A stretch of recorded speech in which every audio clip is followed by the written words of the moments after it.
What's up? This is Akaash Singh, and you're about to see me on the Bootleg podcast. Don't watch nothing else. YouTube retention numbers got to go up. Give it the full time.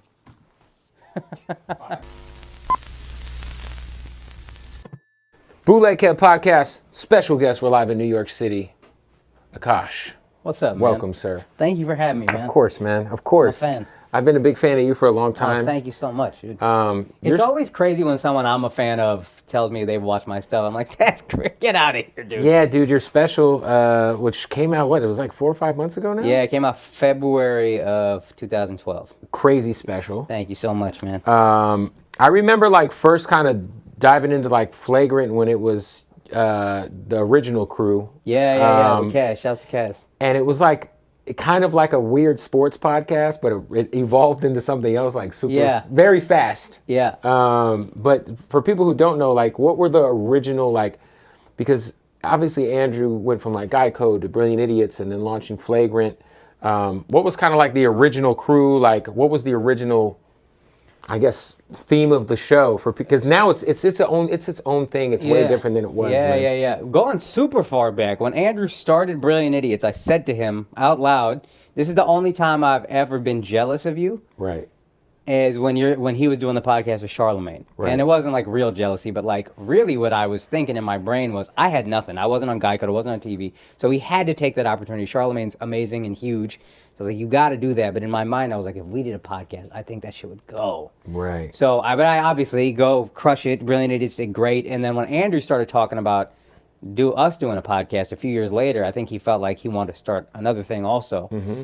I was obviously down, and we had been kind of like brainstorming, and we did a Brilliant Idiots episode with Kaz. We thought Kaz was great, so we brought him on board. And then the idea of doing sports, which I love sports. I could talk sports all day. You always are throwing your little tidbits in about sports that make me be like, oh, he's a real sports guy. Yeah. And Andrew likes sports, but he also understood something that we had talked about, which is like, yo, we can slowly dip into these crazy things we say, like when we're hanging out, just saying wild jokes about whatever. Right. But an easy entry point is sports, because sports fans tend to not get super triggered about anything. Right. They're not, it's not political, it's just sports. Yeah. So the idea was always to evolve it into something else. And then Alex got more and more involved, and that was amazing. He was so funny, and like, we would encourage him when he would chime in. We'd be like, dude, you're funny, chime in. Yeah. And then Andrew started working with Mark, and Mark is a brilliant kid, super funny, super talented. He's a star.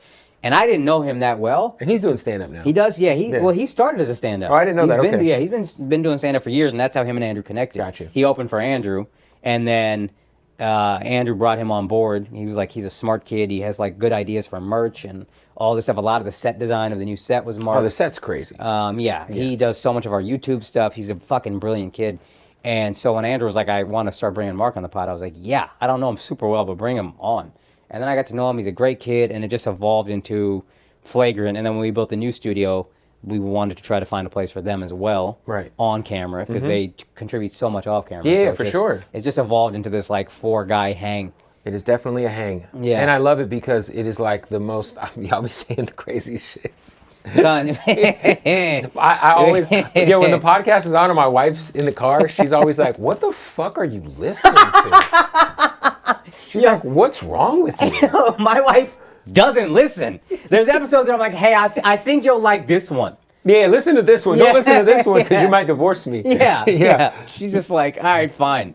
No, it's great because of like today's, obviously climate. It's just nice to have a place where like there's just zero fucks given. Yeah. Well, I think Andrew probably knew this on some level, and I maybe did, but I won't even give myself that much credit. If you think about like when there's always this like, there's always too much, like there's an overcorrectness for anything. Of course. There's always a little voice that's dissenting and like, we don't need all this. So when everybody's getting so PC and so PC, I think we were one of the first at least, to be like, yo, fuck all that. Let's just have fun.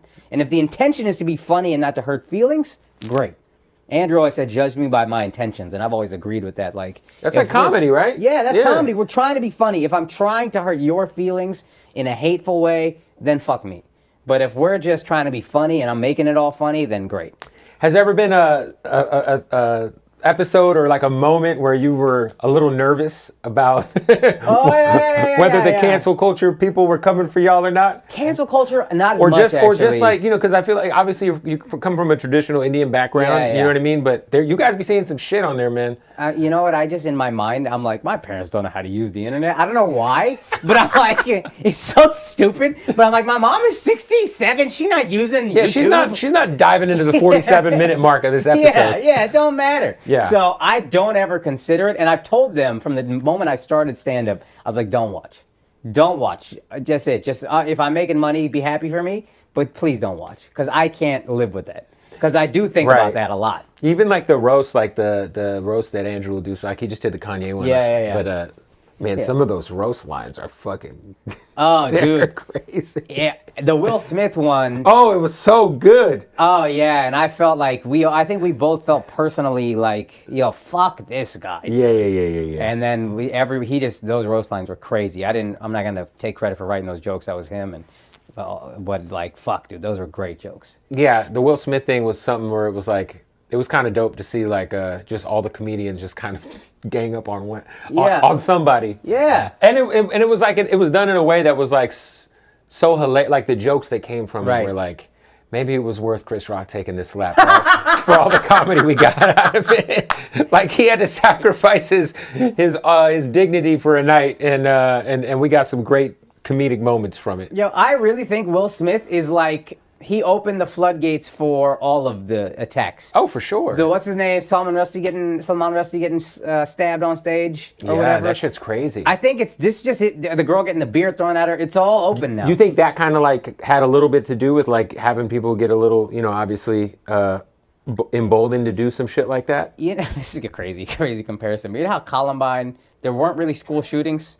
And then after Columbine, people were like, yo, that's a possibility. Like, that's a thing. That's a thing. Like, deranged people were like, oh, that's what I can do. Yeah, that was like the first one. Yeah, well, in a much less significant, well, I'm not saying the significance is the same, but like on a much smaller level, people are at comedy shows and their brain is just open to the possibility. Deranged people are like, I could fuck this guy up. Yeah. And I'm a fuck-upable guy. Like, I'm a very fuck-upable person. Yeah. So I've always kind of had an awareness of that, and like, I never wanted to cross a line. I also don't want to be so disrespectful that you should beat me up, but you won't because I'm small and I'm just taking advantage of that. Right. Like, I try to play with the line, and I'll say at shows like, hey, if you feel like I crossed the line, if you just don't want me to talk to, just give me something like this, and then we'll move on. Right. Oh, like if you do the crowd work thing. Yeah. But now I'm like, I do it earlier. I'm like, I need to make sure y'all are aware of this, and then if you give me this, we're not going to try to do this.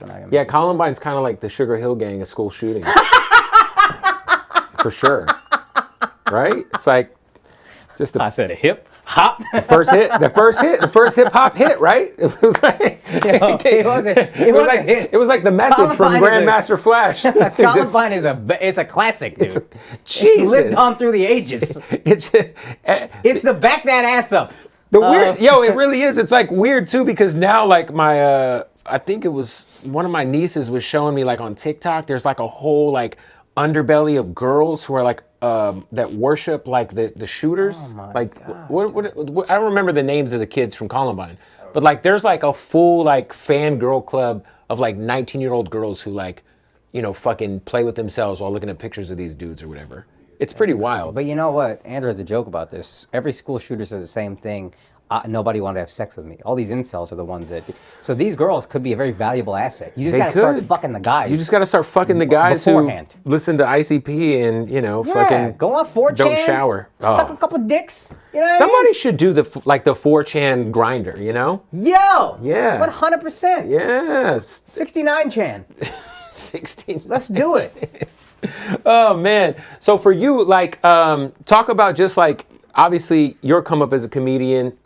You were telling me earlier that you started doing comedy out in Cali. I started in LA in like 07.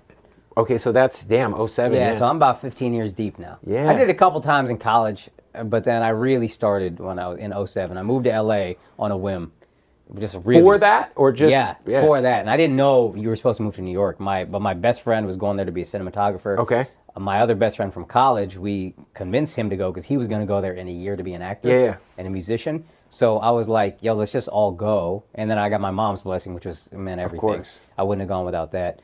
But yeah, I started in 07 and like Man, it was rough. But then everybody told me a year and a half. I was actually doing fairly well in LA, like open mics, and I think they looked at me not like this kid is a star, but they looked at me like this is a kid that's going to be really funny one day. Right. But the vets would tell me, specifically the black vets would tell me, you're in the wrong place to get funny. You go to New York to get funny, and then you come to LA to get famous. And I knew I wanted to be funny more than I wanted to be famous. As great as famous would be, I was like, I need funny. I can't live if I'm not good at comedy. Right. I can't live with myself. I'm famous and shitty at comedy. So I moved to New York, and then that was rough. But it was very worth it, but it was rough. So originally, before you moved to Cali, where are you originally from? Dallas. Oh, you're from Dallas originally. Yeah, Southwest. I used to, I had a girl I was fucking with that was a Twin Peaks waitress in Plano, in Plano, Texas. Twin Peaks. Oh my God, I didn't know you fuck white girls bootleg cats. No, definitely not white. Really? Nah. Twin Peaks. Lovely, light-skinned young sister in Plano, Texas, about 6 years ago. Shout out None of before that my adds wife. up. Twin Peaks, Plano, Texas. I don't know, man. Yeah, that's odd. That's the only time I went to Dallas one time for WrestleMania in like 2015. Okay. We had a hotel in Plano. I went to a strip club that was called Onyx, maybe. I don't know, but yeah, it was like a BYOB strip club, which they don't have. I think that's just in Texas. I've been to one, maybe in a couple. You could bring your own bottles. I had been to one strip club by the time I was like 27 or something, and then I got a free lap dance because I was so uncomfortable that the girl thought it was hilarious. Yeah, that's just give me a lap dance. Yeah, the whole the strip club dynamic is interesting. Son, it's a terrible place. There's no cemetery on earth as dead as a stripper's eyes. And they just sit on your lap and just like assume that that's what you want, and then when you say, "Oh no, I'm good," they get up and it's like they're offended. It goes from nice to attitude so fast. Yeah. It's like I'm here for chicken wings. Yeah, or I'm here because my friend wants to get the leg. Talk to him. I'm just hanging out. 100%. It's a bachelor party 95% of the time. So what are we doing? The saddest thing I remember watching the guys like put the dollar bills like on the ground or whatever. It wasn't even as sad as at the end of the song watching them scurry the strippers to pick up like $8. Yes. I was like, this is sad, dog. That is the most demeaning part of the strip club experience is at the end of the girl's stage, she has to bend down and she has to... I would rather, if I'm a woman, I think I'd rather you put it in my fucking G-string ass crack than I gotta scurry like a mouse. Like especially if they make it rain. Like there's a club in LA called Sam's that's like the middle stage is just full of like 10 girls. Yeah. And if I make it rain on one girl, every girl on stage has a right to any of the money that touches the stage. So when people make it rain, it's like throwing fucking pigeon food at the park. It's fucking crazy. It's like the funnest strip club to go to if you really want to just be a piece of shit and watch chicks hit the floor and like dive for money. You're like, let me get 100 once and cause some fucking chaos. Complete degenerate. Yeah. That would be fun. Yeah, it's not bad. So being from Dallas, you're like a Cowboys guy? Yeah, I wish I wasn't, but I have to be. Mavericks? Yeah, of course. I mean, Luka's Luka's nice. That's fun to root for. The Cowboys, 28 years of just hell. I mean, Cooper Rush. Whatever. Yeah. Dude, it's so funny to watch because I still listen to a sports radio station in Dallas to this day. Me too. I'm from Phoenix, so that's what I do. I listen to my local station on TuneIn, and then all I care about is Arizona sports. I don't give a fuck about the Lakers, or I'm sure you don't care about the Yankees or anything. No, I truly don't. The Knicks being bad is funny to me. Right. Like I would like to be here when they're good because because you're a basketball fan. Yeah, when Linsanity happened, you could feel it. Right. Everybody talks about energy. I don't normally feel it, but when Linsanity was happening, you could feel the whole city buzzing. Yeah. So if the Knicks were good, which they might be, that'd be fun. But generally speaking, I think it's funny to watch Knicks fans suffer. So you were here during the Linsanity moments. Yeah. And that was as close to an Indian basketball player as we'd ever had. So I was Asian, hype. Right? Same I was continent. hype, dude. Yeah. That's my guy. You guys have never had an NBA player ever? Nah. Well, we had Satnam Singh, who's in the D League. Right. Big ass Punjabi dude, like 7'3", barely speaks English. But you guys do have the what's the name of the wrestler? The great Khalid. He's WWE. No, we also have. Oh my God, I can't believe this guy's. I don't remember this guy's name. He follows me on Twitter. I've hung out with him. What is his name? Jinder Mahal. Jinder Mahal. Yeah. I'm a big wrestling guy. Thank God, dude. My bad, Jinder. Shout out to Jinder. I hung out with him in Tampa before. Nice cool guy. Ass dude. Sweetest guy. Definitely on steroids. He tells me he's not, but I'm like, he your shoulders. Is. It's okay. Yeah. He went from being like kind of a chubby, bigger dude.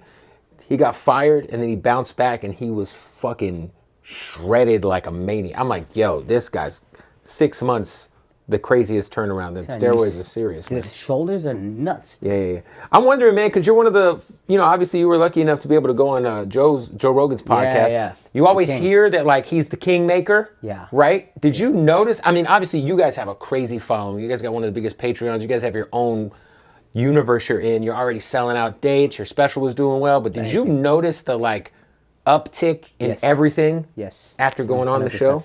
My views, it was cool. It was like trending on YouTube the first couple days, and it was like, then it hit like 300,000 in like whatever 2 days, and then you could see it level off if you're looking at the views on YouTube. And then the second the Rogan dropped, it doubled. It hit another 300,000 in the next 2 days, and that's completely. It would have done this, right? But with Rogan, it did this, and it was like it might even be even more, been like 2.5x or whatever. Yeah. You see, and he's the fucking greatest. The experience is intense. Because like we're chilling, we're hanging out, we're leaning back. You know how many people are listening to Rogan, and he's gonna give you every ounce of attention possible. So if I don't return that, I'm a giant dickhead. Yeah, no, he's locked in. He's locked the fuck in. Yeah. And for that guy worth that much, with that much power, to be locked in for 2 hours with you or however long. If I don't return it, who the fuck am I? That's real. So I was like, you know what I mean? Like, yeah, I went there during like COVID. I went there with Freddie Gibbs, and I had in my head what I thought it might be. Yeah. But it's like kind of like in like a little like business complex where there's like a doctor's office and shit. Yeah. And I was like, damn, I really expected to come to like some giant warehouse with like weights everywhere. I think there's a lot of shit in the back. There probably is, yeah. Because Andrew was telling me. But I had to get fucking swabbed just to walk in there. Yeah. They weren't playing. They're not playing. Well, Andrew was telling me he did Joe shot like a bow and arrow from like 100 yards out, and hit some crazy bullseye or something, but it was in that facility. So I think it's a whole thing. You guys, I feel like, obviously, Andrew, I think I credited him to changing how people consume comedy. He really did. How they think of comedy. And I think kind of the innovation, I think when we go through something like COVID, right? Yeah. It kind of forces you to change your approach to whatever your livelihood is. Yeah. And I just think back to the like, turn your phone this way. Brilliant. And how it just kind of changed the way people were. And I know Louis C.K. was releasing specials on his own, but just like on the YouTube side, like I can't really think of anybody doing the YouTube clips. So I know in India they were doing a lot of comedy clips online because that was the only way they could do stand-up. Right. Get it out there.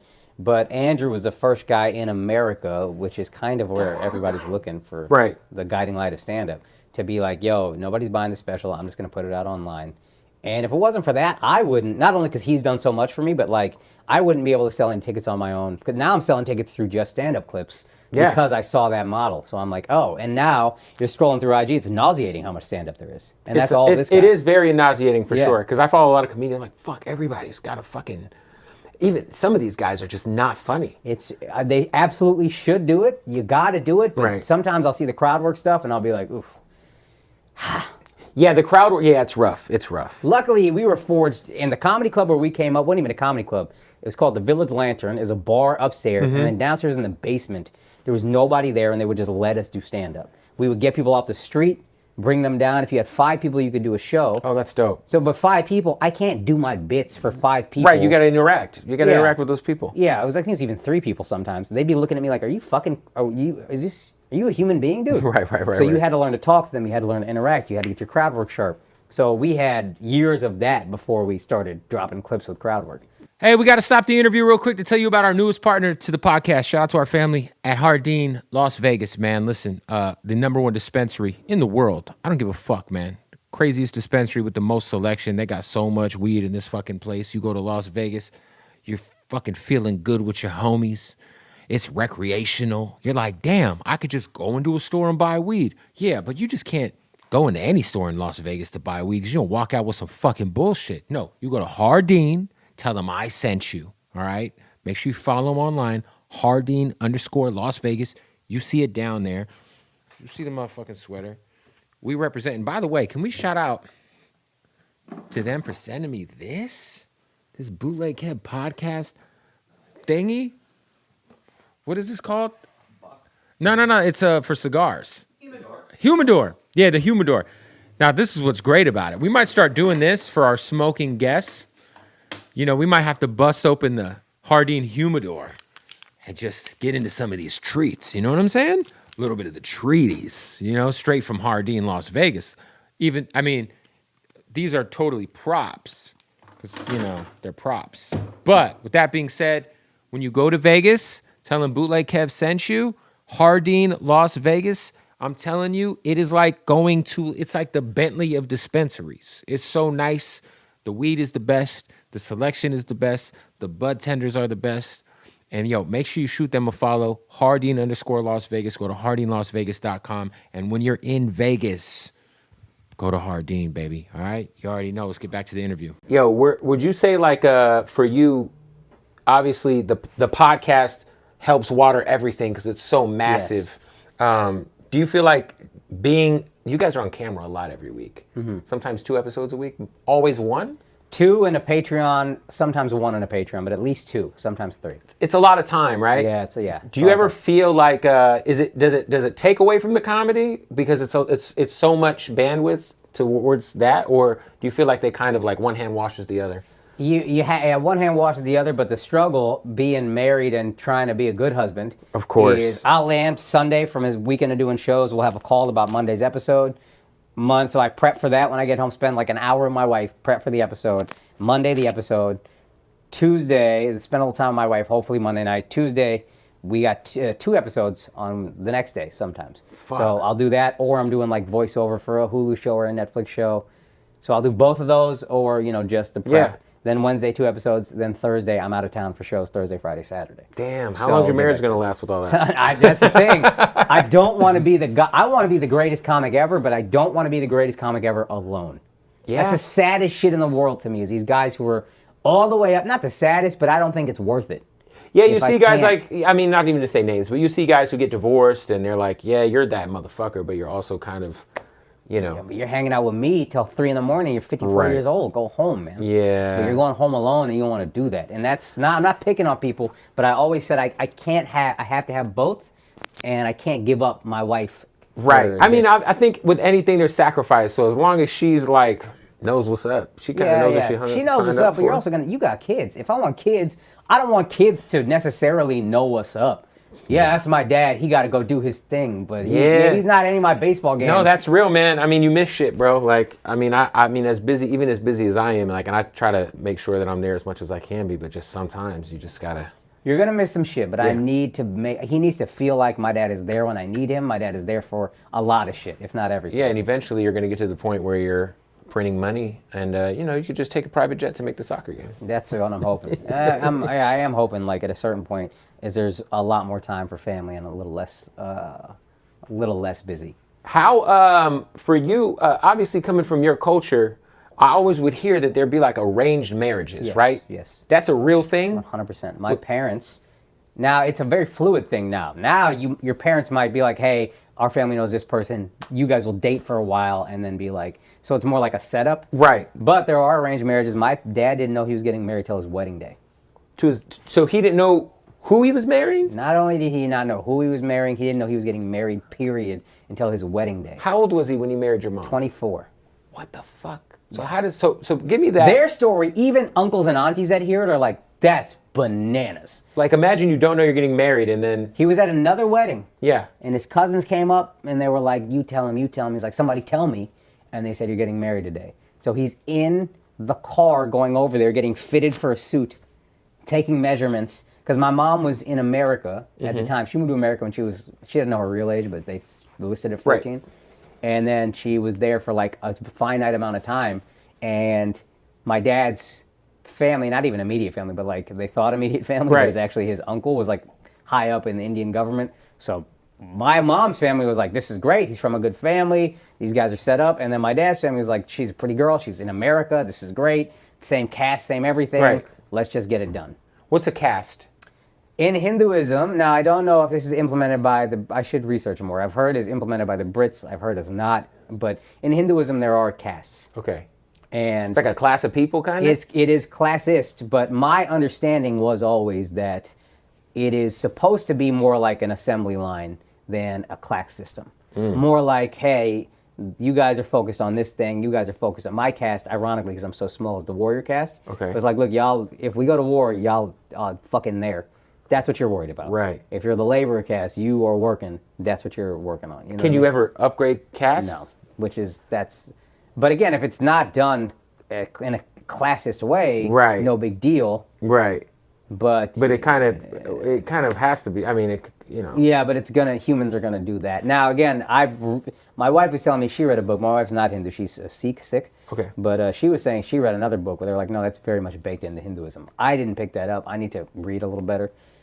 But yeah, the idea was just like, hey, this is the most efficient way to get. Yeah, like if you're in the working class, it's like you just know that this is your life. Like, yeah, there should be what if I want to own a like, business? Or I'm gonna be honest. If I'm born and you look at me and I'm 15 years old and I'm 5'2" and 160 pounds or whatever I was back Right. then, you're gonna be like, this ain't no warrior. right. Yeah, I mean, hey, do something else. Get this guy merchant class. He's good with money. Yeah. You know what I mean? There should have been, but again, this is the oldest religion, so it's 4,000 years ago, 5,000 years ago we're talking. So did your mom know she was getting married? She knew it was a So possibility. she knew it might happen. She met the family, Yeah. and she was like, okay, but it wasn't that much say in it. What the fuck? I mean, she could have said no. So but was she it like didn't your really. dad's parents' decision to be like, you're getting married today? Like who makes the call? I think my dad's parents, or maybe my dad's uncle again, who's like the more like the patriarch. Right. But yeah, I don't know exactly who decided. He doesn't. I don't even know. He didn't even care who decided. And your parents love each other. Yeah, I mean, they're together. They're but you making it also- work. You don't get divorced in India, so you That's- know. Yeah, shit. That's crazy. I will say I have seen. It's just like the rates are the same as Yeah. what we call love marriages. Okay. Where it seems like half the couples I see that are arranged, they're really in love. They make it work. It's a beautiful thing. And then the other half is like, oh, this never should have happened. This is like a business relationship. Yeah, or just you guys aren't even. Oof, Yeah, there's some rough ones. Yeah. The husband is a monster, whatever, though, you know. But at the same time, you look at American marriages, a 52% divorce rate or whatever. Yeah, it's so 50-50. what I feel like I've learned, I don't want to be arrogant to act like I have the keys to marriage and fidelity and all of that, but what I think I've learned is if both of y'all are willing to do the work, It could you work. will make it. That seems like what Yeah, and I think that's what most people, they give up when things get fucked. You know what I mean? Or Yeah, when or they get like- rough. When you hit a rough spot, it's like most people just give up, or they cheat, or they pull the plug a little early. irreconcilable differences is the thing that we always just say, but like how many differences are really irreconcilable? Yeah, like- he hits you, Right. he assaults you in any way, he is abusive in any way, or maybe he cheats. She cheats, that's irreconcilable. He cheats, I feel like. Yeah, I mean, we can reconcile this. Of course. You know? It's a lot more intimate when a woman cheats. Like, you Yeah. got a guy inside of you. Like, Yeah, you. It's definitely a sexist approach, but it's true. How dare you, dude? Yeah. Yeah. Definitely. I agree with you, man. Yeah, dude. Yeah, for sure. Ladies, come on. Be decent, you know? Like, now that obviously you got the special out, are you trying, like, what is, like, I always hear comedians on podcasts talking, like, once every 2 years. Some guys do once a year. For you, what is, like, ideally the time that you want to take between specials? I feel like I have something right now. I don't know if I want to do the hour unless there's like a crazy bag or whatever. Because Right. even Andrew doing the hour, he was like, it's a lot to do an hour. Now, he made it work and it's great and it's doing well on YouTube, but an hour to me always felt like, who's going to watch for an hour? An hour's a long Now. time, man. And I've even heard that, like, stand-ups are starting to put, like, the closing shit at the front end. That was a They're Louis doing it. thing, yeah. Right. He was like, to get his hour up, he'd put the closer at the beginning. But even, for YouTube retention, Yeah. and I have a closing bit that I really like, but it's like I sit down, I take like, it's my favorite bit I've ever done. I Right. feel like this is my next level, Right. but it's like an 8-minute thing, and it's paced very slowly. Yeah. My fear is on YouTube, they're gonna be like, I ain't watching this shit. There was a Mr. Beast video I could watch right now. Yeah, that's- where's the minute clip? Yeah. No. So I don't necessarily know how to do it. I feel like when I build this thing up, I want to find a creative way to do it. Yeah. I have something I feel like I could put out, really, a little bit of work. But then I also want to find what's the most creative way to do it. I really was proud of the way I did bring back Apu. I was proud of the message I was trying to send Of to course. my people. And I was proud of that whole thing. Now, there was like a delivery mechanism that was like, this is it. I see it. I don't necessarily see it with this. And when I do, then it doesn't matter how long. Let's go. Do you feel like you're kind of like helping kick down the door for, like, because we would always, I mean, you've talked about it, but just like Indians in entertainment would always be, at least in the U.S., obviously the Indian movie space is wild. It's like its own world. But like in terms of like U.S. casting, it's always like super typecasted shit. But I feel like that's becoming like a lot less like I think in general with just most races that aren't white or black, like it's opening up a lot more. But I think on the comedy side, like I think like you kind of really like faced a lot of those like stereotypes or a lot of those like conceptions about your people in the entertainment industry head on. Do you feel like you're kind of helping kind of change that narrative a bit? In a way. Now, I always had a different take on, like, I got a lot of those stereotypical whatever, but I always had a different take on what's offensive to me and what's not than most people. And I think a lot of times people kind of, and this is what Bring Back a Pooh was also kind of fighting back against, I think, is a lot of minorities will take white people's guilt about what has been done in the past, which is fucked, but they will really exploit that and hammer that home. And the point of their comedy is to make them feel bad, and that was a way to like elevate your own profile and get your money. Those guys don't often really help out Indians or brown people. There's one entertainer I see who's really doing it, you know, Rami Youssef. Rami? Yeah. That motherfucker is about it, dude. His show is not about guilting anybody, and then he puts all his homies on. He's doing a show for Mo Amer. Mo, that's Rami that helped get that done. It's a great show. If you are brown and talented, Rami will do what he can to elevate you, and I feel like that's the way to do it. I think what a lot of we see is like, oh, I get typecast as, you know, accents, and then they just do that to get ahead. Yeah, and the other thing too was like, yo, why is like Abu is like he's like obviously like he's a business owner. Yeah. You know what I'm saying? He's got a family. Yeah. There's great things about that character. Now, was he voiced by a white guy? Sure. Yeah, and if you wanted to, it was, hey, just have an Indian dude do the voice, cool. But it wasn't that. It was a lot of, oh my God, look at the struggle we go through. And it's not fun to get made fun of with the Apu accent. But like, you can't possibly compare that to what black people have been through in America, what gay people have been through in America. You're doing this to get ahead. I just know for a fact you are. None of you got PTSD from this shit. And if maybe a couple of you, most of you don't got PTSD from this shit. Right. Like, it's not a thing. Right. It's not. Stop it. And I hope what I see a lot of minorities do to get ahead is kind of take the liberal side of everything. Right. And I'm not conservative. I do think I'm very moderate. I think nowadays, man, I traditionally am a liberal guy. Yeah. But I swear the last 3 years hasn't made me like, just pulled me to the middle where I'm just like, I don't know. 100%. Everybody's batshit crazy. 100%. And we should be allowed to say that without upsetting and still get opportunities. It should be okay to say that. And I do think before it was either, you know, you are the liberal guy, and I'm not picking on him, but Aziz was doing a lot of that before. Yeah, a lot of it, dude. A lot of it. They called him Woke Bay. Yeah, even like his last stand-up, I got like 5 minutes in, and I was like, all right. It was a lot of like, he started really leaning that way. He got rewarded for it. Or you'd got to do the Candace Owens thing, which is also, it's even worse. It's insane. It's gross. But you can't just be like a moderate guy who's like, yo, both y'all are fucking crazy. Yeah. As a minority, I felt like you couldn't do that. And I hope that's what I can do. It's okay to push back on either side. I think that's what, during the pandemic, I think that was also a great thing that you guys provided, was just like unadulterated, like nonpartisan, just fuck both sides. We're gonna offend everybody. And I feel that. Fuck both sides. Yeah. It's like, this shit is crazy. None of this shit makes sense. Like, I think like, and even like certain shit, like when you guys had that, what's the comedian's name from LA who said he was into the trans women, and you guys brought... Derek Poston. That's my guy, dude. You guys brought the girl on the next episode. That shit is hilarious, but it's also like ultra progressive if you really think of like bringing somebody from that community on in a normal situation. Yeah. It kind of like, you know, I think when we only see those kind of people in like memes. Yeah. Or like in like this like really extremely like weird woke way. And like, I just thought it was like... The best way to normalize any group of people or any person is to treat them normally. And just talk to them. Talk to them normally. That's the whole point, right? So if we have a conversation with a trans woman and then we make some jokes, but we have fun and we learn. And you're going to make a joke with a straight woman. You're going to make a joke with everybody. That's what you're going to do. That's what it is. Equal opportunity offenders. And then I feel like, now I think a lot of people walked away from that like, oh, I look at this differently. Yeah, for sure. Yeah. For sure. When you guys went to Florida, okay, I think we were talking a little bit off camera, but how because that was a moment for sure. You guys did Andrew did open her up with Jelly Roll, which was fucking hilarious. That was amazing. But it was definitely probably at that time a pretty hard contrast to New York policy-wise. DeSantis had that bitch booming. We loved it, dude. Yeah. Because I gave everybody COVID.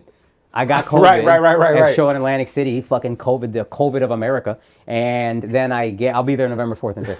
And then I gave it to everybody. So the upside, as miserable as that was, is now we're all immune. We got the antibodies. Now everybody's got it, yeah. And we're sitting in New York where everything is shut down in the middle of winter. I had actually just convinced my wife to move from Jersey back to the city because prices were so low. Yeah. But then Andrew sends a text and he's like, we can't, this city sucks right now. Let's go to Miami. And I had just paid a little bit of money. And I was like, this is going to be such a thing. But my wife was like, fuck yeah, let's go to Miami. Fuck yeah, we got the antibodies. Everything is open. I was miserable in COVID, dude. Without stand-up, I hate these guys who are like, I can't live without stand-up. But I really did in COVID. I was like, fuck, dude. You felt that. I'm depressed. I'd never been depressed until that. Right. I was really fucking down. Awful place. And then a lot of weirdos like shaming comedians who are still doing shows. I'm like, what the fuck? Yeah. And even the shows were uncomfortable because it was COVID. Everything is spaced out. Comedy is so much about laughter being contagious. Right. That's why we pack you in. There'd be like an open table in the middle. It was like every other table was open. Legit like 15 feet between. So it's like, this is a weird thing, but so much of comedy is just, are people around you laughing? Then I feel more comfortable laughing. Yeah, for sure. It avalanches. It's a community thing. Yeah, because you don't ever be watching a movie and you're laughing and then nobody else is, and you're like, yeah. my bad. Yeah, for sure. I missed it, I guess. For sure. So with the show sucked, and it was 2020, the election, everything was so tense. George Floyd, like, it was just like a bad time to do comedy, spaced out. It wasn't fun. And then Florida, we go there, it's sunshine, it's open, everybody's just happier, you're getting vitamin D, you're eating out, you're like living a life. It was the best, dude. Yeah, no. I wanted to stay there so badly. Do you guys think you guys would ever leave New York? I mean, obviously you got the new studio, but eventually? I am doing everything I can to make sure that happens. To make us leave New York. Yeah. I'm just one man. You're just one guy. But this is my movement.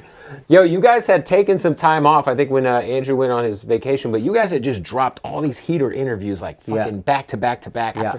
It was like, it was a couple of months ago. It was crazy. Yeah, I missed most of them because my honeymoon didn't match with his. And I was like, fuck, dude, I don't, because my wife had school. So I was like, this is what. Has there ever been an interview for you where you were like a little nervous, or you were like, that you looked forward to the most when you knew it was coming down? Looked forward to the most, Michael Irvin, Cowboy fan. Yeah. He was my favorite Cowboy.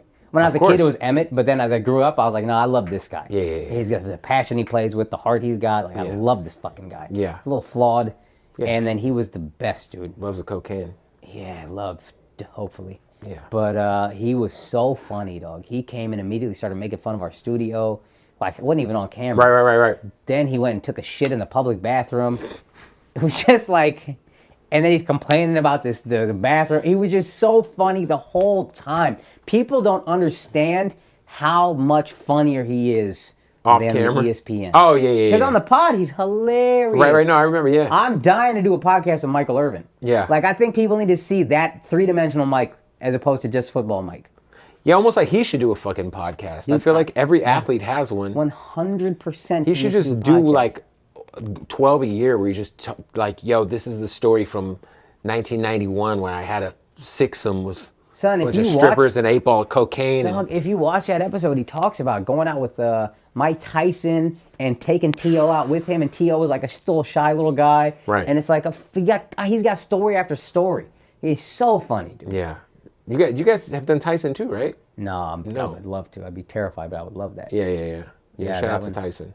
Tyson's Yeah. a wild guy, man. Very intense. Hey, we got to stop the interview real quick. Tell you about our partners at MyBookie. That's right. Salute to the family at MyBookie. All right. It is so much action to get in on right now in sports. We got the playoffs in baseball. We got NFL action every Sunday. And NBA season is upon us. Yes. If you want to get in on the action and make some of this money with me, I'll be gambling all damn day. I might have a problem. With that being said, go to MyBookie right now. When you sign up, use the promo code BOOTLEG, and they will match your deposit. All right, that's right. Your first deposit, when you sign up with a new account, when you use that promo code BOOTLEG, they're going to match it. All right, that means if you put in $500, you get another $500 for free to gamble with. Yeah, all right, I'm loving some of the futures too. I love the over on wins for the Sacramento Kings in the NBA season coming up. I think they're going to have a good year. I'll also bet the over on the Phoenix Suns. They're going to have more than 52.5 wins. What are we talking about? Plus NFL action every Sunday. Let's get this money. Go to MyBookie right now. Sign up with that promo code BOOTLEG. All right, when you do that, they're matching your first deposit off the rip. No matter how big or small, let's run that shit up. Go to MyBookie right now. Use that promo code Bootleg and get your first deposit matched. Free money to gamble with MyBookie. Let's get back to the interview. I was about to say, is that one of the ones that you like? Obviously, I'm sure if you had your wish list, who would be on it? Dream guest, probably Charles Barkley. That would be crazy. I love that guy. He's hilarious. Doesn't give a fuck. He would fit right in. He's take hilarious. up half the couch. He don't give a fuck about any. Like the other day, they had the first night at the Caesar. They were just putting players up on the board and having them guess what team they were on, and he got like 0 out of 10. Yeah, right? it's so. Like, who this he is your played for, job. right? Yeah. He was like, I don't know the Kings. He just kept saying the Kings, and he missed every one. Yeah, he never gets them. Yeah, it was so funny, dude. What are your man? I would assume are you a Kanye West fan musically, obviously, in terms of just like his discography as a hip hop guy. He's amazing. He's a genius. I think he's got one of the most, probably greater discographies in rap history. Yeah, I don't know enough about music to really appreciate him. Right. I know he's great, but like Alex obviously got an ear. Of course. And he was like, you don't understand how innovative everything he does is sonically. 100%. And that makes sense. And I do love his music, but I will say I started to think this is well before any of this shit. I was like, to be honest, at least he's funny now. It's still fucked up what he's saying, but at least it's funny. But like, I felt like he became everything he said he wasn't going to become around about the time of graduation. He started to really shift into... That makes sense. You're becoming everything you said you wouldn't be in College Dropout. Yeah, it was kind of like I think his mom passed away around the time of like 808. So yeah, that makes sense, man. It's crazy because like, it's like if you like I watched Did you watch the Drink Champs interview? I watched like an hour and a half. Yeah, that's about what I watched. Yeah. But like his bigger points are so like, okay, dude, like instead of being an anti-Semitic crazy person, all you got to do is say, hey, shout out to the Jewish people. They are onto something. That's how I've always felt, and I'm not saying that the industry don't fuck with me anyway, so I'm not saying this to get a deal. But I've always, as a minority, said that's what every minority says they want to do, and then they never pull it off. Right. Let's stick together. Let's support our own. Let's support Educate each other, financial literacy. Yeah. Start our own company. So it's like, yo, you could say that without shitting on like, I don't even know how many people are in his personal life that are Jewish. I know his personal trainer was like, it's just like it's kind of like watching a fucked up car crash and your childhood heroes in it, and you're like, oh. So I got the best insight from my friend. He's a very funny comic. His name is Matt Pavich, but he struggles with bipolar disorder. Okay. Really talented kid. And I've been with him when he's on those manic episodes, and it's like intense and uncomfortable. And I was asking him, I was like, this is a manic episode, right? He's like textbook.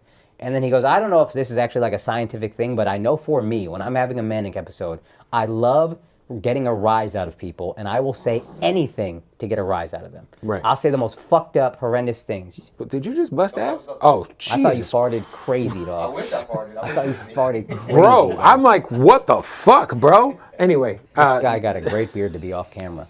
Why are you looking that good for? I came here in joggers. No, but your But boy. it makes sense that you're just going to say shit like DEFCON 3 or whatever. It's crazy. If you're having an episode, you're just trying to get a rise out of people. And it's almost like every time you get the rise, it's almost like. And he's like, I don't know why, but my friend was telling me, I don't know why, but I love it. I've said fucked up things to my family, and they thought that's how I really felt. And it's like, no, I was just having an episode, and I loved getting that emotion out of you. Yeah. So I really think that's what's happening. And we're all, I'm not like, I don't want to be too whatever, but the idea that you're either just crazy or not crazy, I don't think is a thing. You can be not crazy and have bipolar disorder. Mm-hmm. And I think if we keep doing this, is he crazy, is he not crazy, Kanye's going to be like, I'm not crazy. Yeah. But if we're like, yo, you're not crazy, but you do have bipolar disorder and you might be having an episode. Yeah. He still probably won't listen, but it's a way better chance than if you say, nah, you're crazy. He's also like extremely narcissistic. Like he truly probably, like he believes he's, I mean, he always says that I am Michael. Pick one, Jordan, Jack. I'm like, all right, dude. Yeah, we get it. Yeah, that was actually a fire line. It was a fire line. The Piers Morgan shit was so. I don't know if you saw the clips. Son, why does he change his voice? You notice how much Kanye code switches? Yeah. He's on Drink Champs. He's different. And then his voice, all of a sudden, his voice gets a little bit higher, and you have to understand. It's whatever, crazy. White guy. It's crazy. It's gross, dude. It's crazy. Does he talk like that to Kim? I don't know, man. Whole Kardashian family? I don't know. You ever any relationship with Pete Davidson? Oh yeah. Pete is. I've known Pete since he was like 15, not super well, Right. But I always seen him. I always told him, "Hey man, you're a funny kid. You're a good kid." Right. And I still feel that way. He's a good kid who just happens to be great at getting pussy. Why y'all got a problem with this man? All time, for sure. All time, yo. Yeah. Who dislikes this guy? You're jealous. No, it's crazy. It's like when you think of his hit list, it's like Leonardo DiCaprio. It's like Pete Davidson. I mean, Yeah, but Leonardo DiCaprio. No disrespect to Pete, but Leonardo DiCaprio is really, really rich and did Titanic before he started and getting is pussy. much more beautiful looking than Pete Davidson. No disrespect. Yeah, sure. And Yeah. I'm not even. This Leonardo guy's like been a DiCaprio- heartthrob since he was 17. Yeah, sure. I'll fuck Leonardo DiCaprio. Yeah. Why not? But I'm saying Leonardo DiCaprio. I remember him slaying with women after Titanic, the Right. highest grossing movie of all time, where he is the iconic heartthrob, quintessential. Everyone. Yeah, like he better be getting pussy after that. Yeah. Pete is just out here. Dog. Pete's just the guy from SNL. Just a guy on SNL looking gangly every once in a while. With terrible tattoos. Yo, right? Just have some funny ass rants, but like, no, I don't know girls that will look at a rant and be like, I gotta fuck the guy doing the rant on the weekend Yeah, update. and like we're talking like Kim Kardashian, Ariana Grande. Like, Yeah. it's like, It's the greatest list Yeah. in history, quite possibly. now there's somebody else. I mean, let's see. Jeter had a Jeter. Oh, Jeter's is nuts. Jeter. So Pete Davidson is arguably as good as Jeter, and that's crazy. Yeah, Crazy. it's crazy, man. He must be a real cocksman. That guy. Yeah, dude. God bless him. I mean, just something. Talk about just like what's next for Flagrant. I always, I always like have this thing in my head where I'm like, man, I would love if some of my favorite podcasters, comedians, because me and my boys are always talking about how like good comedies are just dead. Like I can't think of the last like classic. That's fucking. That is actually, it's crazy you bring that up because Andrew's, he gets like these grand obsessions, which are good. Right. It's a beautiful thing because he pulls it off. Right now it is, I want us to make a movie. I Yeah, think we can dude, make a because movie there's that no makes- more funny movies. Yeah. Like I can't think of the last like. It's been at least 10 years since like there was like a super classic. Yeah. I mean, like Girls Trip was cool. Yo, Tiffany Haddish fucking destroyed that movie. It Dog. was such a great movie. I haven't seen, that's one of the greatest comedic performances I've ever seen in a movie. And people act like that movie would have been good without her. It would have sucked dick without Tiffany Yeah, Haddish. that's probably the last great. It was like that and Bridesmaids, like, but like before that, what are we really talking Bridesmaids about? was great. I remember loving Wedding Crashers in college, but that's like 20 But Wedding, years ago that's now. what I mean. Like, even if you go back, like, I think it's probably like Hangover. Hangover or Zach Superbad. Galifianakis destroyed. It was probably Superbad, Yeah. right? Yeah. If you really think about like the last like, classic comedy. Yeah. Like Step Brothers and Step Brothers is Brothers. a fucking banger. Step Brothers, all the Judd Apatow joints. Like, I just feel like there's such a huge, just gaping hole pause for somebody to come through and Somebody fucking put their face in. yeah, fucking yeah. right. Like the dudes from Workaholics tried to do it on that Netflix movie, but that shit was kind of whatever. Yeah. But I feel like if like you guys did a movie, or if you guys could and just put all the fucking sick comedians in it, like fucking have Tim Dillon play the fat funny guy, you know? Yeah. No, that's a thing that Andrew's currently like obsessed with. And yo, we watched this show. You ever seen The Offer? I have not. I've heard of it though. I haven't seen it though. It's great. It's a fun show. It's just on Paramount Plus. It's about the making of The Godfather. Yeah, you don't just, realize. Oh like, yeah. You don't realize like how much shit had to happen for that. The only movie thing to I'm get on made. Paramount Plus for is fucking Yellowstone, but I gotta watch Check it. it I heard out. It's good. super fun. Again, there's little cheesy moments, but it's just fun. And there's a scene that makes him say, "I want to do movies." The main character, who's like he executive produces The Godfather, Right. And he leaves the theater, and he's like, "You don't get this experience anywhere else." He's like sitting in a theater, and this is back when course. theaters were like Of course, theaters, yeah. but still, that's true, man. As great as YouTube is, Yeah. it's hard to make you feel that way. Mm-hmm. Nothing matches a movie. And I remember watching that, and then Andrew was talking about this immediately, like right around the same time. I was like, I want to do a movie, And I'm not as obsessed as him, but I'm like, yo, he's right, man. We can create a feeling, a fucking euphoria, a group shared euphoria. YouTube, I'm here. Oh, I'm here. It's just me, maybe one or two other people. 200 people sharing a thing. Mm-hmm. It's the closest thing you can get to a live stand-up show No, for sure. or a concert. Yeah, and like I think just somebody has to do it. If it's y'all, if it's have Joe Rogan just bankroll that motherfucker. You know what I'm saying? Yeah, that might be the move. That might be the move. That might be the move. You know what I mean? Yeah. It just feels like, man, like I don't know if it's something that goes to theaters or not. I don't know if it's like, hey, we dropped a movie, it's on Amazon Prime, go run that shit up, or Netflix bought the movie or whatever it is. But it just feels like, yo, somebody has to step in. And you guys have done so many things to kind of kick the doors down in general, just being independent. I feel like making a movie would be. You know why they don't do as many? And this might be something to try to figure out. Again, the team we got a good team that could figure it out. But the problem with comedy financing is comedy doesn't translate internationally, and international sales are so important to to studios now. That's why the Avengers will throw any money at it, because internationally everyone will watch it.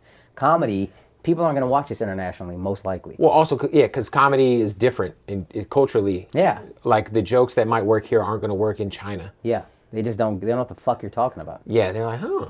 Yeah, no, that's real. So it's almost harder to even get studios behind it. So it's like, what are we doing? Like, yeah, it's sad though, because fuck, man. I really think like the best comedy shit is through podcasts or like series, like TV series. Like, yeah, we need a good comedy movie though. We really haven't had a great one. Yeah, in a while. It's been a while, man. Yeah, 100%. I was about to say Eastbound and Down, but that was a TV show. TV show. Kenny fucking Powers, man. Yeah, dude, Righteous Gemstones. Just, that dude, Danny McBride, just plays the same. He just plays Kenny Powers in everything. And he kills it. It's fucking amazing. His name is Kenny Powers to me. It's not Danny McBride. It's for Kenny real, Powers. for real, dude. It's crazy, man. What would you say was something that you kind of, being around Andrew when did you guys first meet? Oh, 08. Oh, I met him. He was like the first. Were you in guy, LA at that time? Yeah, I just moved to New York. Okay. He's one of the first guys I met. We were both doing this hood room in Brooklyn, and the show got canceled. And I remember back then I didn't know like skinny jeans was like fashion. So I was like, look at this fucking dork coming up here in skinny jeans and a fucking mohawk. And then I was like, but he's doing a hood room in Brooklyn. Right. Guy can't be like a dork for real. Right. He's got to be funny. So we shook hands, and then he asked me if I wanted to ride back to the show because the show got canceled. Ride back to the city, to Manhattan, and he was in a minivan, which was also so funny. But he and I just started talking about comedy. We had like the exact same taste. Yeah. And I'm in New York, so I'm dying for people to hang out with. But we kind of went our separate ways. And then every once in a while, I would go by the Village Lantern and just hang out with him and his crew. And I kind of got along with them well. But I would still go do shows and fucking in the Bronx or wherever and bomb nonstop. But I remember I was about to leave New York, and I was like, yo, I always have fun with these guys over here. Let me hang out for here. I was going to give it like one more month. Like, let me hang out here, see if I can make some friends. Because New York at the time, super PC comedy or super hood comedy. Right. And I'm not. Like, one or the other. Yeah, I'm not either. Mm-hmm. So I was like, let me just hang out with these guys. And then I found he and I like not only had the same taste in comedy, we thought on a very similar wavelength, and we could have conversations about at what I thought was a pretty high level. I don't know if it is or not, but of course. And then bits we wanted to do comedy the same way, which is I wanted to be a little divisive. I want to challenge what they think. I want to go at this PC shit, and so it just became. And then we're both super loyal. And then from there, it just built into like That's important, man. Yeah. You guys all seem like, I mean, I think it's dope. Like anything you guys do, like everyone's supporting or involved in, or, whether it's like Alex opening up his podcast studio or, obviously your special, everyone's helping out with the Netflix thing. Thank you. It's definitely dope to see, man. The one thing I've said to Andrew, and I think this, and I hope this continues, and I think it's been the key to how we've kept growing and not had too much shit. We had little things here and there, but the main thing was, we need to put the friendship over the podcast. Right. It cannot ever be podcast as much over money friendship. as this makes me. Right. If it ever becomes this will cost me my friendship with Andrew, I have to walk. Right. And that's as the money gets bigger, that's the thing that feels a lot heavier. Right. When the lifestyle increases and you're like, fuck, I don't know how I'm gonna figure it out, but I have to figure it out because this can't cost me my friendship. Right. So, yeah. Hey, what up, y'all? Bootleg Kev here. We got to interrupt the interview and tell you about our family at Blue Chew. Look, if you go to bluechew.com right now, use the promo code BOOTLEG to sign up, and you will get your first month of Blue Chew for free. That's right. They're going to give you the first month of Blue Chew for free. All you got to do is pay $5 in shipping, and you're going to get delivered right to your door some great shit for your dick. Let me tell you what it is, all right? If you're dealing with erectile dysfunction, if you're dealing with any sort of stress, and you just need an extra little, little performance enhancer, if you will, all right, for your Johnson down there, all you got to do is go to Blue Chew, and use that promo code BOOTLEG, and it's coming straight to your door. The same active ingredient as Viagra, as Cialis, and then the new mint chewable. Breaking news! There is a new mint chewable that Blue Chew has just introduced to the marketplace, and it has the same active ingredient as Levitra and Staxin. I'm going to try to tell you about this active ingredient. It's vardenafil. Yeah, I fucked that up. But try it out. It's supposed to be a little more potent than the normal Blue Chew. Whatever you need. Regular Blue Chew, the new Mint Chewable, whatever it is, you're going to knock it out the fucking park, all right? Look, Barry Bonds needed a little performance enhancing when he hit 73 home runs back in the day. He holds the record still.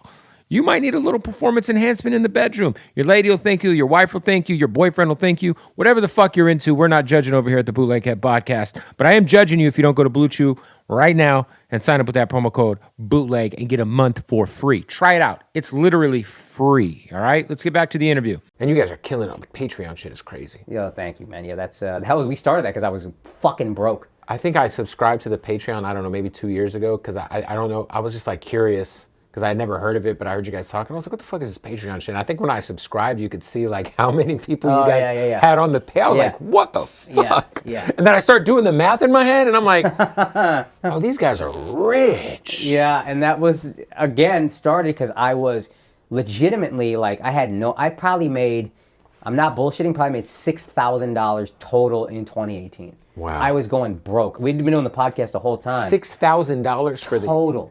Total, if I'm lucky. I had savings because 2017 went pretty well. Right. I was on like 6 MTV shows. Right, so you had I was some money on in a the Netflix bank at series. least. Yeah, and then one by one, everything starts getting canceled and not getting picked up. And you keep thinking, I'm going to be okay. I got all this other stuff. Right, and then each one gets taken out of the basket. Out, yeah. And then I'm left with nothing. And I'm trying to survive. And I'm talking to Andrew softly about this Patreon thing because I think our fans would fuck with it. Yeah. And we weren't big at the time.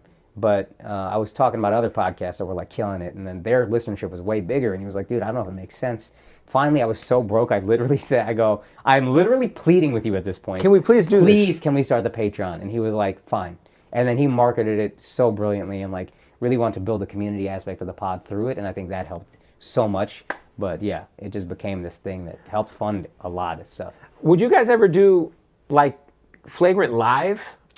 With the live show, we have to figure out. Right. For me, I would, and Andrew. For Andrew, I'm asking him to split money with me when he could go sell 5,000 He's a huge draw, yeah. on his own. Of course. And for me, I felt like I didn't get to do stand-up. Like, for whatever reason, the industry has never liked me, and that's fine. I'm not mad about it. But I didn't get to like go headline clubs until basically right before COVID. Right. And then obviously COVID shut everything down.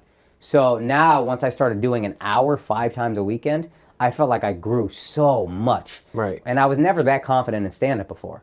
It's because I'm doing, now I look back, it's like, because I'm doing comedy 15 minutes at a time at a club and I'm done. Right. And I'm looking at all these peers of mine who are doing 5 hours a weekend and they're ahead of me and I'm getting in my head about it. Now I feel like, now I feel like, let's go. Whoever wants, I'm as good as anybody out there. That's dope. Which is a really cool place to be. It's a nice place to be, man, when you feel like you're in your bag like that. I feel like I'm in my fucking bag. Yep. So the live podcast, I'll do it. I'm with it. But right now, my obsession is kind of catching up. Catching up to what happened. Yeah. You got a little taste of it before COVID hit. Yeah. And even just letting motherfuckers, like, I really feel like now motherfuckers need to know. Like, come see the show. I promise, even if you don't like me, you can't say I'm not good at it. You're going to say he's good at it. I might thought he was a dickhead. I might thought he was a shrimp, whatever. You didn't like me. But you just, objectively, he's good at this shit. Who is in your, like, give me your Mount Rushmore comedians all time. Patrice. R.I.P. Yep. I don't like saying it because he's so annoying now, but Chappelle. Just stop crying, dude. Yeah. I don't mind the trans jokes. Just stop crying. You know what it is with Chappelle? Is like, to me, he's like probably my personal favorite of all time. He's the GOAT. He's probably my GOAT. But it's hard because you're just... Yeah, but it's like every time I see him now, it's like I'm not sure if I'm watching comedy as much as I'm watching like some sort of like TED Talk. You know what I'm saying? Son, yeah. And well, I don't mind the TED Talk, dog. He did... Do you remember Bird Revelation? Is the one in the upstairs of the Comedy Store. Yeah, I actually was there. You were there? I was there. It was unfucking believable, man. Yeah, I was there. Unbelievable. I was dying. Yeah, me and my wife we're like, because they took footage from, I think, like 5 different filmings or whatever. Your wife is beautiful, by the way. Thank you. Both of us really outkicked our coverage. We did, man. Yeah. So I think Cypher Sound somehow hooked me up, and we ended up being like right in the front row or second row of a Chappelle Netflix filming. It was fucking wild, but he killed it. Oh, God. But I almost feel like that was kind of the last time I saw him do stand-up where I was just like, fuck this. And I haven't seen him live. I know he's been doing a lot of live shit, but like, yeah, I feel like some of my favorites have been disappointing me lately. I wasn't crazy about Cat Williams' latest. I just see like interviews of him and stuff, and it's like, it's just sad. I hope this doesn't happen to me. The greatest thing about Jay-Z is he doesn't shit on the generations beneath him. True. Little things here and there with the money to your ear and all that. Yeah, but maybe not, like, you know, the death of auto-tune, but you know. Yeah. But I think like, yeah, like I even like, I liked Bill Burr's new special, but maybe I saw him do it in LA a few times, so it didn't hit as much. Because I was like, I saw him working on this shit. You know what? Bill Burr might be the GOAT. He might be. I might dude. need to switch it to Bill Burr, because here's He what I'll might say. be, man. When I was watching live at Red Rocks, I watched the first like 40 minutes, and I was like, yo, the consistency of this guy is it's great. parallel. Yeah, I had seen him so much in LA. Like, I saw him in those parking lots. Like, me and my wife, that's like our main date night thing. We'll go to the Comedy Store, or if there's somebody I like, I'll be like, oh, we'll buy tickets to go watch Bill Burr in a parking lot in LA. Yeah. And so I just felt like I saw 90% of his shit. Yeah. So, and same thing with Tim Dillon. Like, I saw Tim Dillon's special, I feel like 5 times at the Comedy Store. So it was like, I know what the punchline is. So when I watch it and I think he kind of recognized that too, because I heard him talking about it.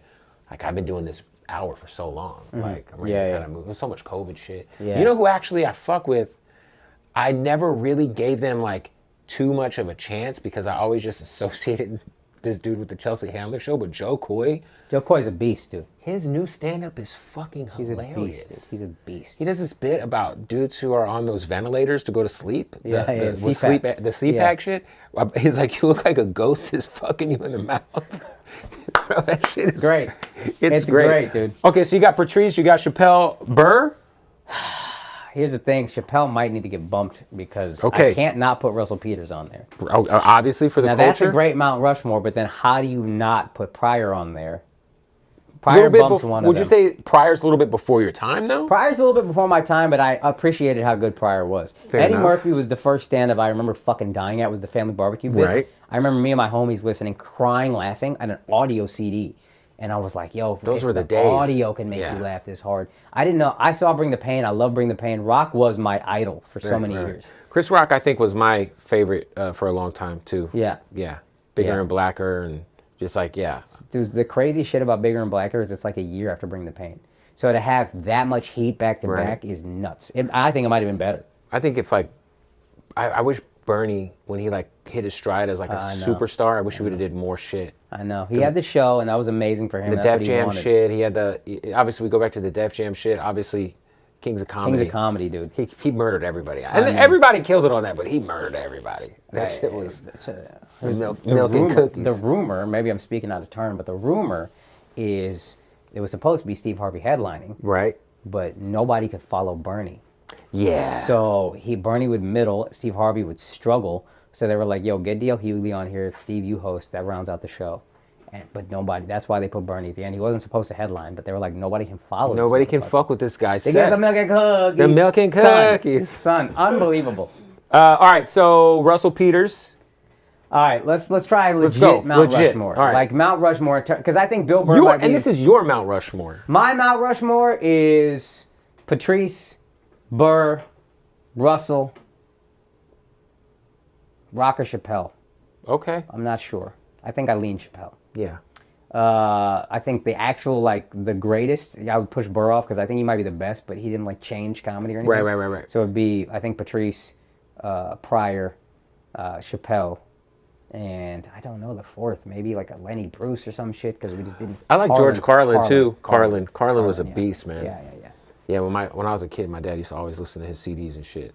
You know what's crazy about Carlin? If you there's a documentary on him on HBO. I didn't know this. He was like a clean 50s goofy comic. Right. And then it was the guy he became. It was because of an acid trip. Wow. He took acid and was like, I'm a fraud. Nothing is real. None of this is real. So And he was like on some whole... Bill Cosby shit kind of prior to doing acid. Yeah, like this goofy stuff. Like 50s. What comedy was in the 50s to be on TV? What the And he was making money, but he hated it. And then yeah. He was doing it to feed his family, but then he had an acid trip and was like, I'm a fucking fraud, and then to change everything. That's wild. Have you ever done acid or any? No, I've been high twice. Once weed? with Joe Rogan, yeah. Oh yeah, you guys. Yeah. It's the first time I ever smoked weed. And then last week, because my wife will get high every once in a while. And I always felt, because I was always like, no, I don't do that. Right. And then I felt bad. I was like, I can't get high with Rogan and then never get high with my wife. With my wife, yeah. So we took an edible. That was a fun time, dude. We had fun. So you got to watch yourself on the edibles, man. We took a half at a time, or like a half, then a quarter, then a quarter. If you take a little bit too much, you might have the worst night of your life. Oh, dude, I had a gummy, a Who's Wax gummy back in the day, and I just took the whole thing. Yeah. And I was sick. I wasn't even high. I woke up in the middle of the night. I just took it and went to sleep. Probably woke up in the middle of the night, room was spinning, and I couldn't figure out what's going on. Yeah. And then I realized it's the edible. And then the next day on the plane, flying back, I was fucking miserable. Never shrooms or nothing? Nah, but I'm interested in shrooms. I don't want to do... I'm okay with natural stuff, I think. Right. I'm open to shrooms, done weed. I think I might even do ayahuasca. I want to do that shit. Yeah. But that shit is I'm almost scared of how, what I'm going to be confronted with. Because it's supposed to be life-changing. Yeah. You got to go be with a shaman. It's 2 days. Yeah, I want to do that Carlin shit. Who knows how the fuck I'm going to be after I do ayahuasca? Maybe I divorce my wife or something. I don't know. No. Come on, you're not divorcing me. Let's be honest about that. I saw the pictures. Hey, what up, y'all? Got to stop the interview to tell you about our family at Odd Socks. That's right. Go to oddsocksofficial.com right now. Use the promo code BOOTLEG. That's right, BOOTLEG. You will save 20% off at checkout. Now, listen, we know that they have amazing socks. These are Sour Patch Kid socks. These are Hot Cheeto socks. Half-baked, you know what I'm saying? And, for those that like Snapple, so much so that you would wear socks with Snapple's logo on them. And all my Naruto fans, they have the Naruto. But let's bust these boys out. They got the underwear, and the underwear are crazy. Love the draws. What do we have here? Oh, we have Hey Arnold underwear. These are fucking amazing. Jesus, I'm going to wear these. You know why I'm going to wear those? Oh, because I have Hey Arnold socks on. You see what I did there? Yeah, that's right. We out here representing Odd Socks, the most comfortable socks in the world. I promise you, if you get the Odd Socks basics like these are the basics, right? Those are, you're not going to get any better than that. You know what I mean? The Odd Socks basics are incredible, all right? So that's my favorite. I'm always wearing a black or white pair of Odd Socks basics. But don't, listen to me. Try them out for yourself. Go to oddsocksofficial.com. Use the promo code BOOTLEG. Save 20% off at checkout. And... they got some new shit coming at the top of the year. I would say go to their Instagram at oddsocksofficial and just look at some of the shoes that the owner's wearing in some of the videos. They may or may not be having some slides coming out. I don't know. I cannot confirm nor disconfirm, but they did put them on their Instagram for a reason, like a little tidbit, little crumbs to what's coming next year. Plus, they just dropped their monster socks, which I don't have any of those here, but it is Halloween season, so go fuck with those. You already know, man. Odd Socks Official. Go fuck with them on Instagram. Go to oddsocksofficial.com and use the promo code BOOTLEG. Save 20% off at checkout. And when you do that, you support us. You support the whole crew over here at the Bootleg Head Podcast. So let's get back to the interview. And what other one? Is DMT natural? Yes. Because that seems like a fucking party. So DMT, you have to get it the natural way. There's a synthetic DMT, and then there's pens that is the synthetic, you vape DMT, which is not how you're supposed to do it. You're supposed to get the real shit. You're supposed to freebase it like it's crack. And yeah, from what I hear, I got close friends who sell that shit and do it, and they're very much yo, man, there's only one way to do it. Because there's people who give you a pen, they're it's a DMT pen. And my friend did that. Yeah, you don't want to do that. You want to freebase it. You want to get full Pookie from fucking, you gotta. That's what, at least the people who I know who are really into that shit, they're you have to freebase it. You have to smoke it. Like that's the only way to go. And then what do they say happens? Just, you're gone, 20 minutes. It's only 20 minutes? I had a homie who told me he did DMT, and during his trip, it felt like about 6 months. Yeah. He said he got a job, met a girl, fucking lived a 6-month life. And then woke up and only 18 minutes had passed. That's amazing. It's also fucking scary as fuck. That's amazing. Imagine like you hit something and you just go away and you live like 6 months of life and then you wake up and you're like, what? It's like some shit straight out of the movies. But you have to, yeah, from what I hear. I mean, I like mushrooms. I do shrooms a lot. I was shrooming hard last night. How was that? It's great. I have a gummy company that I'm a part of, so I can hook you up with some gummies. They're great. Maybe. You just microdose. Oh, okay. You could just take like one and like go work out. Like some people use them as pre-workouts, which is kind of What does it do? It just depends on how much you eat. So if you were to take one, it makes you a little bit more focused. It kind of makes everything a little bit more realistic, a little more HD. Mm-hmm. The more you eat, I would say the more you like start to really kind of get ultra lost in your thoughts. How much do I gotta take to get fucking smacked? I would just not too high. Eat a whole bag. Well, that seems crazy. You done? It's an eighth. Okay, the whole bag of the gummies. You could do 6 out of 12. Is it like weed gummies where you don't really? It's no. They're pretty properly dosed. So it's 12 pieces and the bag's an eighth. So if you really want to get smacked, do 6, and you'll be able to like. It's a nice good high, nothing crazy. Yeah, nothing crazy. Yeah. I mean, it also depends on what you ate for the day. Empty so if you have like an empty, you want to eat them on an empty stomach. Really? Yeah, because then you get the real full like. You really feel. It just depends on what you're trying to get into, man. You know, if you had like a fucking real heavy dinner, you might need to eat more because they won't hit as hard because you got so much shit soaking up the psilocybin. I'm gonna try to do this with my wife. She's scared of it, but do we need a Sherpa? I don't know what that is. Somebody sober. I just found it. Somebody sober, just making sure you're not fucking. No. Y'all be all right. Unless, it's not like you guys are gonna fucking commit suicide on accident or anything. Yeah. Okay. Yeah, you'll be fine. What about right now? You gave me your Mount Rushmore. Who are the funniest comedians alive right now? Bill Burr is number 1. Okay. I think Rogan is up there. Andrew, obviously. Yeah. I'm putting myself in that fucking list. I don't care. Love it. I'm trying to think, who am I watching right now that I'm like, bro, that's fucking crazy.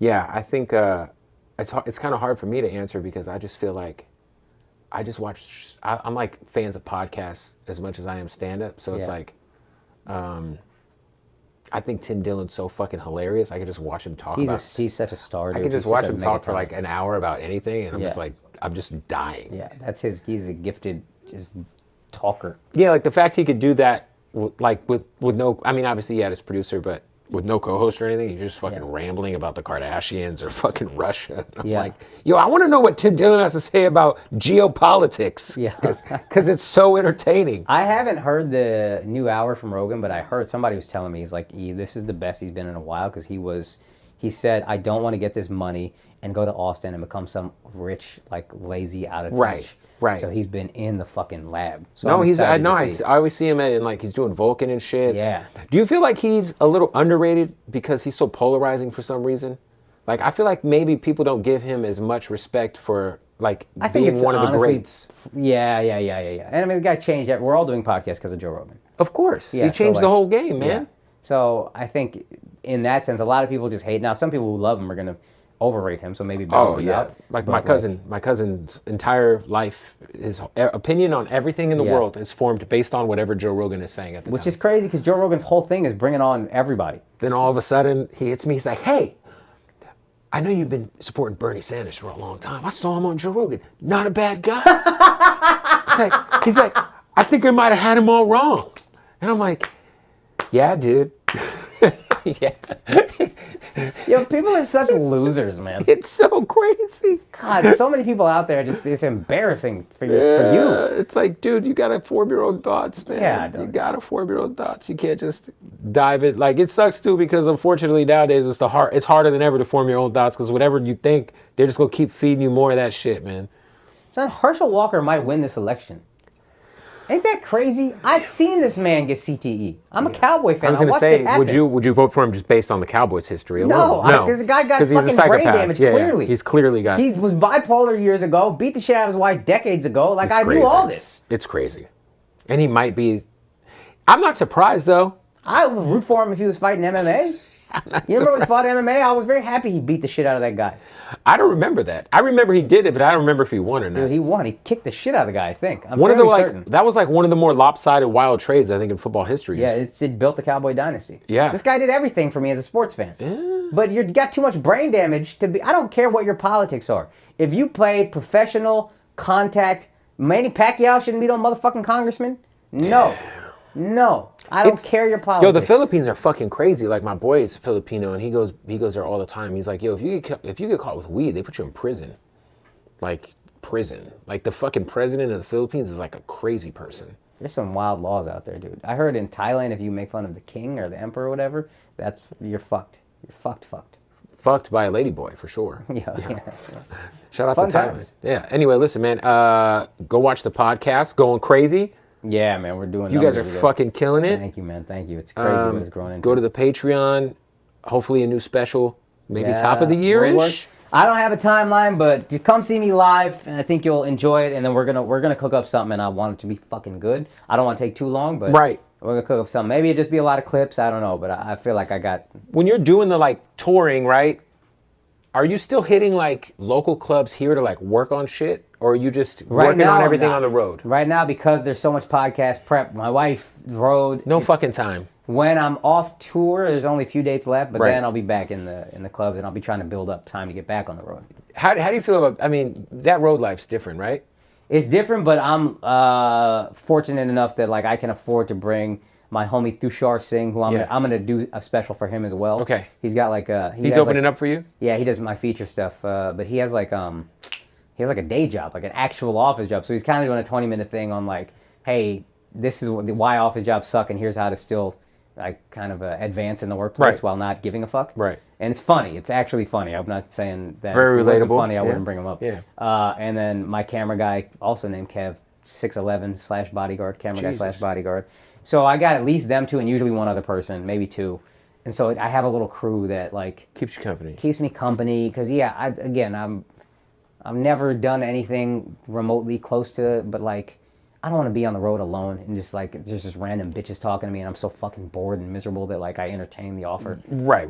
Keep me out of trouble. Yeah, just keep me out the fucking mix, man. Keep me out the mix. I'm here. Yeah. I'm cheating on my wife with my homies. And then just enjoy all the food in every city. Yeah, I know. I've gained like 20 pounds. Yeah, I can only imagine, dude. If I was on the road like that, because I'm in New York right now, and I've been on keto for like since May. Yeah. And I was like, you know what? Nah. Yeah, fuck that, dude. I need pizza.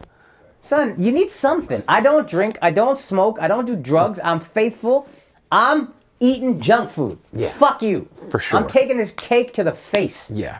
There it is, man. Akaash, I appreciate you pulling up, man. God bless, man. Thank you so much. Yes, sir. Fire.